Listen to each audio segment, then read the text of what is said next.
ఈ రోజు నేను ఎగ్స్ తో మినీ గ్రేవీ కర్రీ అయితే చేయబోతున్నాను. నేను దానికోసం అయితే ఒక 5 ఎగ్స్ అయితే బాయిల్ చేసుకున్నాను. 5 ఎగ్స్ బాయిల్ చేసిన తర్వాత వాటికైతే గంటలు అయితే పెట్టుకున్నాను. గంటలు పెట్టేసుకున్న తర్వాత పెనం పెట్టి ఆయిల్ వేసి అందులో కొన్ని పచ్చిమిర్చి, కొంచెం కరివేపాకు, చాలా చిన్నగా కట్ చేసుకున్న ఆనియన్స్ అయితే వేసుకోవాలి.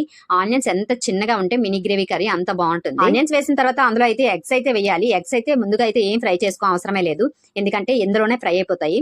ఇప్పుడైతే కొంచెం సాల్ట్, పసుపు, కారం వేసుకొని ఆనియన్స్ ఎంత బాగా ఫ్రై అవుతాయో వాటితోనే ఈ ఎగ్స్ కూడా ఫ్రై అవుతూ ఉంటాయి. ఆనియన్స్ ఎగ్స్ ఫ్రై అవడానికి ఆల్మోస్ట్ 5 మినిట్స్ అయితే టైం పడుతుంది. ఈలోగా అయితే నేను టమాటా ప్యూరీ అయితే చేసుకున్నాను. టమాటా ప్యూరీలో కొంచెం వాటర్ కూడా వేసేసి అందులో ఆల్రెడీ ముందుగా కొంచెం సాల్ట్ వేసుకున్నాను కదా, ఇప్పుడైతే కొంచెం సాల్ట్, కారం, జీరా పౌడర్, ధనియా పౌడర్, గరం మసాలా పౌడర్, అల్లం వెల్లుల్లి పేస్ట్ అయితే వేసుకుంటున్నాను. అన్ని వేసుకున్న తర్వాత మనం అయితే చాలా నెమ్మదిగా కలుపుకోవాలి, ఎందుకంటే ఎగ్స్ గంటలు పెట్టుకున్నాం కదా, దానివల్ల ఎగ్స్ బ్రేక్ అయ్యే ఛాన్సెస్ అయితే ఉంటూ ఉంటాయి. నాది సేమ్ అలానే ఒక ఎగ్ అయితే బ్రేక్ అయిపోయింది.